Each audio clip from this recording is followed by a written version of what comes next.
ಸ್ನೇಹಿತರೆ ನಮಸ್ಕಾರ. ಈಗ ದೇಶದೆಲ್ಲೆಡೆ ಕಾಕ್ರೋಚ್ ಪಾರ್ಟಿಯ ಭಾರಿ ಚರ್ಚೆಗಳು ನಡೀತಾ ಇದ್ದಾವೆ.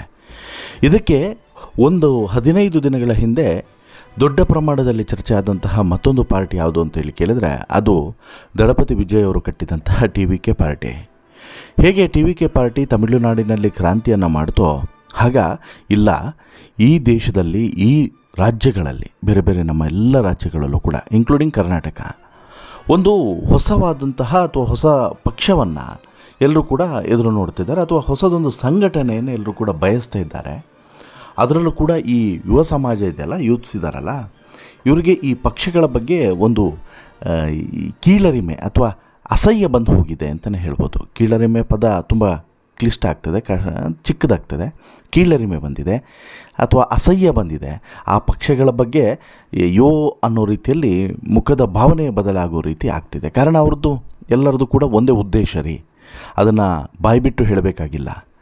ಹೇಳ್ತಾರಲ್ಲ, ಪಕ್ಷಗಳು ಬೇರೆ ಆದರೂ ಕೂಡ ಪಕ್ಷದ ಒಳಗಿರುವಂತಹ ವ್ಯಕ್ತಿಗಳದ್ದು ಒಂದೇ ಚಿಂತನೆ, ಒಂದೇ ಆಲೋಚನೆ. ಹಾಗಾಗಿ ಅವರಿಗೆ ಆ ಬದುಕನ್ನು ಸಾಗಿಸೋಕ್ಕೋಸ್ಕರ, ಬಣ್ಣದ ಬದುಕನ್ನು ಸಾಗಿಸೋಕ್ಕೋಸ್ಕರ ಪಕ್ಷಗಳೇ ಹೊರತು, ಪಕ್ಷಗಳ ಹೆಸರುಗಳು ಅಥವಾ ಲೋಗೋಗಳು ಹೊರತು ಬೇರೆ ಏನೂ ಇಲ್ಲ. ಎಲ್ಲರದ್ದು ಉದ್ದೇಶ ಒಂದೇ. ಹಾಗಾಗಿ ಈ ಎಲ್ಲದರಿಂದನೂ ಕೂಡ ಹೊರತಾದಂಥ ಒಂದು ಪ್ಲಾಟ್ಫಾರ್ಮು ಎಲ್ರಿಗೂ ಕೂಡ ಬೇಕಾಗಿದೆ. ಅದಕ್ಕೋಸ್ಕರ ಯುವ ಸಮೂಹ ಎದುರು ನೋಡ್ತಾ ಇದೆ ಅನ್ನೋದಕ್ಕೆ ಸಾಕ್ಷಿಯಾಗಿ ಈ TVK ಆಗಿರ್ಬೋದು ಅಥವಾ ಕಾಕ್ರೋಚ್ ಜನತಾ ಪಾರ್ಟಿ ಆಗಿರ್ಬೋದು ಎಲ್ಲದೂ ಕೂಡ ನಿಲ್ತಾ ಇದೆ ಅನ್ನೋದನ್ನು ನಾವಿಲ್ಲಿ ಸ್ಪಷ್ಟವಾಗಿ ಹೇಳ್ಬೋದು.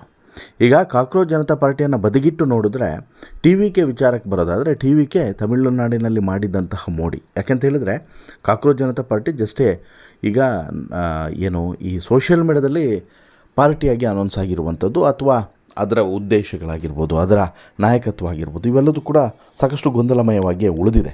ಹಾಗಾಗಿ ಅದನ್ನು ಪಾರ್ಟಿ ಅಂತೇಳಿ ಕನ್ಸಿಡರ್ ಮಾಡಲಿಕ್ಕೆ ಸಾಧ್ಯನೂ ಕೂಡ ಇಲ್ಲ. ಸದ್ಯಕ್ಕೆ ಪಾರ್ಟಿ ಅಂತ ಹೇಳಿ ಚುನಾವಣಾ ಆಯೋಗದಲ್ಲಿ ರಿಜಿಸ್ಟ್ರೇಷನ್ ಕೂಡ ಆಗಲಿಲ್ಲ. ಸೊ ದಟ್ ಅದನ್ನು ಬದಿಗಿಟ್ಟು ನಾವು ನೋಡೋದಾದರೆ TVK ಬಗ್ಗೆ ನಾವಿಲ್ಲಿ ಗಂಭೀರವಾಗಿ ಮಾತನಾಡಲೇಬೇಕು. ಜೊತೆಗೆ TVK ಈಗ ಒಂದು ಹೆಜ್ಜೆಯನ್ನು ಮುಂದಿಡೋದಕ್ಕೆ ತೀರ್ಮಾನವನ್ನು ಮಾಡಿದೆ ಅಂತ.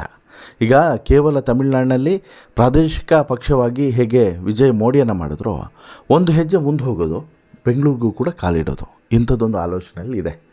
ತಮಿಳುನಾಡಿನಿಂದ ಬೆಂಗಳೂರಿಗೇನು ಭಾರಿ ದೂರ ಇಲ್ಲ, ಅಕ್ಕಪಕ್ಕದ ರಾಜ್ಯನೂ ಕೂಡ ಹೌದು ಮತ್ತು ಅಕ್ಕಪಕ್ಕದ ಜಿಲ್ಲೆನೂ ಕೂಡ ಹೌದು. ತಮಿಳುನಾಡಿನ ಪಕ್ಕದ ಜಿಲ್ಲೆನೇ ಬೆಂಗಳೂರು. ಹಾಗಾಗಿ ಬೆಂಗಳೂರು ಈ GBA ಎಲೆಕ್ಷನ್ ಏನು ನಡೀತಿದೆ, ಗ್ರೇಟರ್ ಬೆಂಗಳೂರು ಎಲೆಕ್ಷನ್ ಏನು ನಡೀಲಿಕ್ಕಿದೆ ನೋಡಿ, ಅಲ್ಲಿ ಬಹುಶಃ ಈ TVK ಮೋಡಿ ಮಾಡುತ್ತೆ ಅನ್ನುವಂತಹ ಮಾತುಗಳು ಕೇಳಿ ಬರ್ತಾ ಇದ್ದಾವೆ. ಹೇಗೆ ಅಂದ್ರೆ ಅದನ್ನು ಹೇಳ್ತೀನಿ. ಅದಕ್ಕಿಂತ ಮುಂಚೆ ನೀವಿನ್ನೂ ಕೂಡ ನಮ್ಮ ಚಾನಲನ್ನು ಸಬ್ಸ್ಕ್ರೈಬ್ ಮಾಡಿಲ್ಲ ಅಂದರೆ ದಯವಿಟ್ಟು ಒಂದು ಸಲ ಸಬ್ಸ್ಕ್ರೈಬ್ ಮಾಡಿ. ಜೊತೆಗೆ ಕೊನೆವರೆಗೆ ಸ್ಟೋರಿಯನ್ನು ನೋಡಿ ನಂತರ ನಿಮ್ಮ ಅಭಿಪ್ರಾಯವನ್ನು ಕಮೆಂಟ್ ಮಾಡಿ ತಿಳಿಸಿ ಅಂತೇಳಿ ಹೇಳ್ತಾ, ಒಂದು ತಮಿಳುನಾಡಿನಲ್ಲಿ ಈ ರೀತಿಯಾದಂಥ ಒಂದು ಇತಿಹಾಸ ನಿರ್ಮಾಣ ಮಾಡಬಹುದು ವಿಜಯ್ ಅಥವಾ TVK ಪಕ್ಷ ಅಂಥೇಳಿ ಬಹುಶಃ ಕನಸಿನಲ್ಲೂ ಯಾರೂ ಆಲೋಚನೆಯನ್ನು ಮಾಡಲಿಲ್ಲ. ಯಾವ ಜ್ಯೋತಿಷಿಯೂ ಕೂಡ ಲೆಕ್ಕಾಚಾರವನ್ನು ಹಾಕಲಿಲ್ಲ. ಲೆಕ್ಕಾಚಾರ ಹಾಕಿದರೂ ಕೂಡ ಅದು ಅವರ ಲೆಕ್ಕಾಚಾರ ಎಲ್ಲ ತಲೆ ಕೆಳಗಾಗೋಯಿತು. ಇನ್ಫ್ಯಾಕ್ಟು ಚುನಾವಣೋತ್ತರ ಸಮೀಕ್ಷೆಗಳಲ್ಲಾಗಿರ್ಬೋದು ಅಥವಾ ಚುನಾವಣಾ ಪೂರ್ವ ಸಮೀಕ್ಷೆಗಳಲ್ಲಾಗಿರ್ಬೋದು ಎಲ್ಲೂ ಕೂಡ ಈ ಇಮ್ಯಾಜಿನೇಷನ್ ಇರಲಿಲ್ಲ. ಬಹುಶಃ 1-2 ಸಮೀಕ್ಷೆಯಲ್ಲಿ, ಚುನಾವಣಾ ನಂತರದ ಸಮೀಕ್ಷೆಯಲ್ಲಿ 1-2 ಸಮೀಕ್ಷೆಯಲ್ಲಿ ಮಾತ್ರ TVKಗೆ ಒಳ್ಳೆ ನಂಬರ್ಸ್ ಬರ್ತದೆ, 2 ಅಂಕಿ ದಾಟ್ತದೆ ಅನ್ನುವಂತಹ ಲೆಕ್ಕಾಚಾರ ಇತ್ತು. ಅದರಂತೆಯೇ ಆಯಿತು ಕೂಡ. ಆಯಿತಾ? ಈಗ ತಮಿಳುನಾಡಿನಲ್ಲಿ ಈಗ ನಟ ವಿಜಯ್ ಅವರು ಮಾಡಿದಂತಹ ಕ್ರಾಂತಿ, ಅವರು ಇವಾಗ CM ಸ್ಥಾನದಲ್ಲಿ ಕೂತಿರುವಂಥದ್ದು, ಇವೆಲ್ಲದೂ ಕೂಡ ಇತಿಹಾಸ ನಿರ್ಮಾಣ ಆಗೋಯಿತು ಅಲ್ವಾ? ಭಾರತದ ರಾಜಕೀಯ ಇತಿಹಾಸದಲ್ಲೇ ಹೊಸದೊಂದು ದಾಖಲೆ ಇದಾಗೋಯಿತು. ಸದ್ಯ ಈ ಗ್ರೇಟರ್ ಬೆಂಗಳೂರು ಪ್ರಾಧಿಕಾರ ಚುನಾವಣೆ ಇದೆಯಲ್ಲ, ಇದು ಕೂಡ TVKಯ ನೆಕ್ಸ್ಟ್ ಟಾರ್ಗೆಟ್ ಅನ್ನುವಂಥದ್ದು ಎಲ್ಲಿ ಈ TVK ಪಕ್ಷದ ಒಳಗಡೆ ಮತ್ತು ಈ ರಾಜಕಾರಣದಲ್ಲಿ ಗುಸುಗುಸು ಈಗ ಕೇಳಕ್ಕೆ ಬರ್ತಿದೆ ಕಣ್ರಿ. ಇನ್ಫ್ಯಾಕ್ಟು ಈ ಸುದ್ದಿಯನ್ನು ಕೇಳಿ ಸಾಕಷ್ಟು ಜನರ ಎದೆಬಡಿತನೂ ಕೂಡ ಹೆಚ್ಚಾಗಿದೆ. ಇನ್ನೊಂದಷ್ಟು ಜನ ಬೇಡಪ್ಪ ಸಹವಾಸ ಅಂತಲೂ ಕೂಡ ತೀರ್ಮಾನಿಸಿದ್ದಾರೆ. ಹೌದು, BDA ಚುನಾವಣೆ. BDA ಅಂದರೆ ಗ್ರೇಟರ್ ಬೆಂಗಳೂರು ಪ್ರಾಧಿಕಾರ. ಇದರ ಚುನಾವಣೆ ಈಗ ಸದ್ಯದಲ್ಲಿ ನಡಿಬೇಕು ಅಂಥೇಳಿ ಈಗಾಗಲೇ ಕೋರ್ಟ್ ಆದೇಶವನ್ನು ಕೊಟ್ಟಿರೋದ್ರಿಂದ ಈ ಗ್ರೇಟರ್ ಬೆಂಗಳೂರು ಪ್ರಾಧಿಕಾರದ ವ್ಯಾಪ್ತಿಗೆ ಬರುವಂಥ 5 ನಗರ ಪಾಲಿಕೆಗಳಿಗೆ ಆಗಸ್ಟ್ 31 ಚುನಾವಣೆ ನಡೆಸಬೇಕು ಅಂತ ಹೇಳಿಬಿಟ್ಟು ರಾಜ್ಯ ಸರ್ಕಾರಕ್ಕೆ ಸುಪ್ರೀಂ ಕೋರ್ಟ್ ಆದೇಶವನ್ನು ಕೊಟ್ಟಿದೆ. ಸೊ ದಟ್ ಈಗ ತಮಿಳು ಮತದಾರರಿರುವಂಥ ವಾರ್ಡ್ಗಳಲ್ಲಿ TVK ಪಕ್ಷದಿಂದ ಅಭ್ಯರ್ಥಿಗಳು ಕಣಕ್ಕಿಳಿಯುವಂಥ ಸಿದ್ಧತೆಯನ್ನು ಮಾಡಿಕೊಂಡಿದ್ದಾರೆ ಅನ್ನುವಂಥದ್ದು ವಿಶೇಷನಾ? ಖಂಡಿತವಾಗ್ಲೂ ವಿಶೇಷನೇ. ಯಾಕೆ ಅಂತೇಳಿ ಕೇಳಿದ್ರೆ TVK ತಮಿಳುನಾಡಿನಲ್ಲಿ ಮಾಡಿದಂಥ ಕ್ರಾಂತಿಯನ್ನು ಕರ್ನಾಟಕದಲ್ಲೂ ಕೂಡ ಮಾಡೋದಕ್ಕೆ ಇದು ಮುನ್ನುಡಿ ಆಗ್ತದಾ ಅನ್ನುವಂಥದ್ದು. ಜೊತೆಗೆ ಕೇವಲ ಟಿ ವಿ ಕೆ ಅಂತಲ್ಲ ನಾನು ಹೇಳ್ತಿರೋದು, ಒಂದು ಹೊಸ ಪಕ್ಷದ ಉದಯ, ಒಂದು ಪ್ರಾದೇಶಿಕ ಪಕ್ಷವಾಗಿರಬಹುದು ಅಥವಾ ಯುವ ಸಮುದಾಯ ಮೆಚ್ಚುವಂತಹ ಪಕ್ಷವಾಗಿರ್ಬೋದು, ಹೊಸ ಪಕ್ಷದ ಅನಿವಾರ್ಯತೆ ಎಷ್ಟರ ಮಟ್ಟಿಗೆ ಇದೆ ಅನ್ನೋದನ್ನು ನಾವಿಲ್ಲ ಅರ್ಥ ಮಾಡ್ಕೊಬೇಕು. ಇದಕ್ಕೆ ಈ ಉಪೇಂದ್ರ ಎಲ್ಲೋ ಒಂದು ಕಡೆ ಸೂಕ್ತ ವ್ಯಕ್ತಿ ಅಂತೇಳಿ ಅನಿಸಿದ್ರು ಕೂಡ ಕೆಲವೊಂದು ಸಲ ಅವರ ಈ ಐಡಿಯಾಲಜಿಗಳು ಈ ಪ್ಲ್ಯಾಟ್ಫಾರ್ಮ್ಗೆ ವರ್ಕ್ ಆಗೋದಿಲ್ಲ ಅನ್ನೋದನ್ನು ನಾವು ಒಪ್ಕೊಳ್ಳೇಬೇಕು. ಅಷ್ಟು ಈಸಿ ಅಲ್ಲ, ಅವ್ರು ಹೇಳಿದಷ್ಟು ಈಸಿಯಾಗಿ ಚುನಾವಣೆಯನ್ನು ಎದುರಿಸೋದಕ್ಕೆ ಸಾಧ್ಯನೇ ಇಲ್ಲ. ಈಗ ತಮಿಳು ಮತದಾರರು ಇರುವಂಥ ವಾರ್ಡ್ಗಳು ಸಾಕಷ್ಟಿದ್ದಾವೆ ರೀ. ಬೆಂಗಳೂರಲ್ಲಿ ಸಾಕಷ್ಟು ಜನ ತಮಿಳಿಗರು ಇದ್ದಾರೆ, ಇಲ್ಲೇ ಸೆಟ್ಲಾದವರು ಎಷ್ಟೋ ಜನ ಇದ್ದಾರೆ, ವೋಟರ್ ಐ ಡಿ ಪಡೆದವರು ಕೂಡ ಇದ್ದಾರೆ. ಅಂಥವರು ಹೆಚ್ಚಿಗೆ ಇರುವಂತಹ ವಾರ್ಡ್ಗಳಲ್ಲಿ ಈಗ ಟಿ ವಿ ಕೆ ಸ್ಪರ್ಧೆ ಮಾಡೋದಕ್ಕೆ ಸಿದ್ಧತೆಯನ್ನು ಮಾಡಿಕೊಂಡಿದೆ. ಯಾಕಂತ ಹೇಳಿದ್ರೆ ಅಷ್ಟು ಕ್ಷೇತ್ರಗಳಲ್ಲಿ ಅಥವಾ ಅಷ್ಟು ವಾರ್ಡ್ಗಳಲ್ಲಿ ಸ್ಪರ್ಧೆ ಮಾಡೋದಕ್ಕೆ ಅಸಾಧ್ಯ. ಸೊ ದಟ್ ಏನು ಮಾಡುತ್ತೆ, ಈಗ ಸೆಲೆಕ್ಟೆಡ್ ಎಲ್ಲೆಲ್ಲಿ ತಮಿಳಿಗರು ಜಾಸ್ತಿ ಇದ್ದಾರೋ ಅಲ್ಲಿ ಸ್ಪರ್ಧೆ ಮಾಡೋಣ ಅನ್ನುವಂಥದ್ದು ಈಗ ಆಲೋಚನೆ. ಈ ಕುರಿತು ವಿಜಯ್ ಅವರ ಜೊತೆಗೂ ಕೂಡ ಚರ್ಚೆಯನ್ನು ಮಾಡಿದ್ದಾರೆ ಅನ್ನುವಂತಹ ಮಾಹಿತಿಯು ಕೂಡ ಸಿಗ್ತಾ ಇದೆ. ಹೀಗಾಗಿ ತೆರೆಮರೆಯಲ್ಲಿ ಇಂಥದ್ದೊಂದು ಕಸರತ್ತನ್ನು ಆರಂಭಿಸಿದ್ದಾರೆ. ತಮಿಳುನಾಡಿನಲ್ಲಿ ಟಿ ವಿ ಕೆ ಪಕ್ಷ ಗೆದ್ದ ಕ್ರೇಜ್ ಬಳಸಿಕೊಂಡು ಇಲ್ಲೂ ಕೂಡ ಚುನಾವಣೆಯಲ್ಲಿ ಸ್ಪರ್ಧೆ ಮಾಡಿ ಗೆಲ್ಲಬೇಕು ನಾವು ಅನ್ನುವಂಥದ್ದು ಇವರ ಲೆಕ್ಕಾಚಾರ ಅಂಥೇಳಿ. ಇನ್ನು ತಮಿಳು ನಟನ ಪಕ್ಷ ಕರ್ನಾಟಕದಲ್ಲಿ ನೆಲೆ ಕಂಡುಕೊಂಡ್ರೆ ಹೇಗೆ ಅನ್ನುವಂಥ ಚರ್ಚೆಯೂ ಕೂಡ ಶುರುವಾಗಿದೆ. ಇದೇ ಕಾರಣಕ್ಕೆ ಸೋಷಿಯಲ್ ಮೀಡಿಯಾದಲ್ಲಿ ಈ ಬಗ್ಗೆ ಚರ್ಚೆ ಆರಂಭ ಆಗಿದೆ. ಬೆಂಗಳೂರಿನ ಕೆಲವು ವಾರ್ಡ್ಗಳಲ್ಲಿ ತಮಿಳು ಮತದಾರರು ಹೆಚ್ಚಿನ ಸಂಖ್ಯೆಯಲ್ಲಿದ್ದಾರೆ. ಅಂತಹ ಕಡೆ ಟಿ ವಿ ಕೆ ಪಕ್ಷದಿಂದ ಅಭ್ಯರ್ಥಿಗಳನ್ನು ಚುನಾವಣೆಗೆ ಸ್ಪರ್ಧಿಸಿದರೆ ಮುಂದೆ ಫಲಿತಾಂಶ ಏನಾಗಬಹುದು ಅನ್ನೋದು ಕೆಲವರ ಈ ಲೆಕ್ಕಾಚಾರ. ಕರ್ನಾಟಕದಲ್ಲಿ ಬಿ ಜೆ ಪಿ ಕಾಂಗ್ರೆಸ್ ಪಕ್ಷಗಳ ಪ್ರಾಬಲ್ಯವೇ ಜಾಸ್ತಿ ಇರುವಂಥದ್ದು.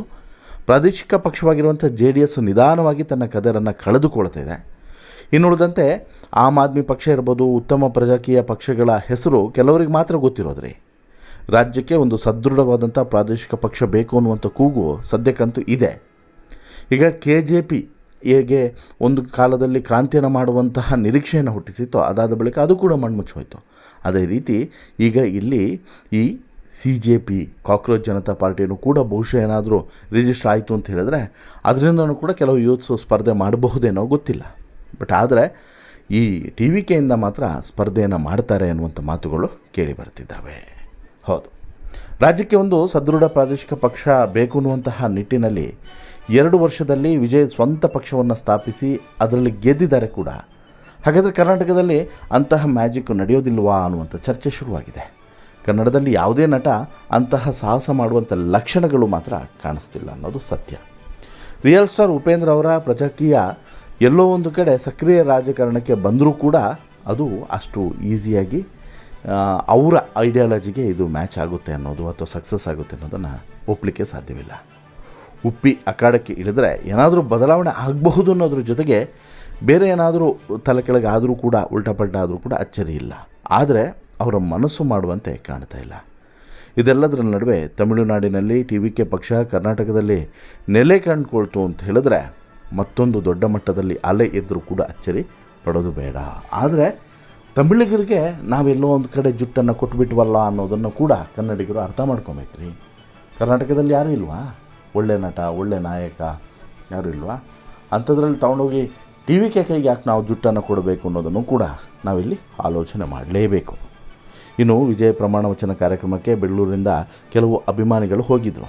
ಟಿ ವಿ ಕೆ ಮಾತ್ರವಲ್ಲ, ಆಂಧ್ರದ ಪವನ್ ಕಲ್ಯಾಣ್ ನೇತೃತ್ವದ ಜನಸೇನಾ ಪಕ್ಷವನ್ನು ಕೂಡ ಕರ್ನಾಟಕಕ್ಕೆ ವಿಸ್ತರಿಸುವಂಥ ಕೆಲಸ ಶುರುವಾಗಿದೆ. ಚಿತ್ರದುರ್ಗದಲ್ಲಿ ಕಳೆದ ತಿಂಗಳು ಜನಸೇನಾ ಪಕ್ಷದ ಕಾರ್ಯಕ್ರಮ ನಡೀತು. ಸ್ವತಃ ಪವನ್ ಸಹೋದರ ನಾಗಬಾಬು ಕಾರ್ಯಕ್ರಮದಲ್ಲಿ ಭಾಗಿಯಾಗಿದ್ದರು. ಅವರ ನೇತೃತ್ವದಲ್ಲಿ ಕೆಲವು ಈ ಕಾರ್ಯಕರ್ತರು ಜನಸೇನಾ ಪಕ್ಷವನ್ನು ಕೂಡ ಸೇರಿದ್ರು. ಹೀಗೆ ಒಂದು ಕಡೆ ತಮಿಳುನಾಡಿನ ಟಿ ವಿ ಕೆ ಮತ್ತೊಂದು ಕಡೆ ಆಂಧ್ರದ ಜನಸೇನಾ ಕರ್ನಾಟಕದಲ್ಲಿ ಅಸ್ತಿತ್ವವನ್ನು ಸಾಧಿಸುವಂಥ ಪ್ರಯತ್ನವನ್ನು ಆರಂಭಿಸಿದೆ. ಆದರೂ ಕೂಡ ಕರ್ನಾಟಕದಲ್ಲಿ ಒಂದು ಒಳ್ಳೆಯ ಪ್ರಾದೇಶಿಕ ಪಕ್ಷ ಮಾತ್ರ ಇಲ್ವಲ್ಲ ಅನ್ನೋದು ಕನ್ನಡಿಗರ ಬೇಸರದ ಮುಖ್ಯ ಕಾರಣ ಅಂತಲೂ ಕೂಡ ಹೇಳ್ಬೋದು. ಅಥವಾ ಅದರ ಬಗ್ಗೆ ಆಲೋಚನೆಯೇ ಬರಲ್ವ ಇವರಿಗೆ ಅನ್ನೋದು ಕೂಡ ಬೇಸರದ ಸಂಗತಿ. ನೋಡೋಣ ಏನಾಗುತ್ತೆ ಅಂಥೇಳಿ. ಟಿ ವಿ ಕೆ ಬರ್ತದಾ, ಜನಸೇನಾ ಸ್ಟ್ರಾಂಗ್ ಆಗ್ತದಾ, ಅಥವಾ ಈ ಕಾಕ್ರೋಚ್ ಜನತಾ ಪಾರ್ಟಿ ಇದು ಮತ್ತೊಂದು ಸಂಚಲನವನ್ನು ಕರ್ನಾಟಕದಲ್ಲಿ ಮಾಡುತ್ತಾ ಅನ್ನೋದು ಈಗ ಸದ್ಯಕ್ಕಿರುವಂಥ ಕುತೂಹಲ. ನಿಮಗೇನು ಅನಿಸುತ್ತೆ ಸ್ನೇಹಿತರೆ? ಏನಾದರೆ ಬೆಟರು, ಏನಾಗಬೇಕು ಅಂತೇಳಿ ನಿಮ್ಗೆ ಅನಿಸುತ್ತೆ? ದಯವಿಟ್ಟು ಕಮೆಂಟ್ ಮಾಡಿ ತಿಳಿಸಿ. ಇವತ್ತಿಗೆ ಈ ಸ್ಟೋರಿ ಇಷ್ಟ ಆಯಿತು ಅಂತ ಹೇಳಿದ್ರೆ ಲೈಕ್ ಮಾಡಿ, ಶೇರ್ ಮಾಡಿ, ಚಾನಲ್ಗೆ ಸಬ್ಸ್ಕ್ರೈಬ್ ಆಗೋದನ್ನು ಮರಿಬೇಡಿ. ಧನ್ಯವಾದ.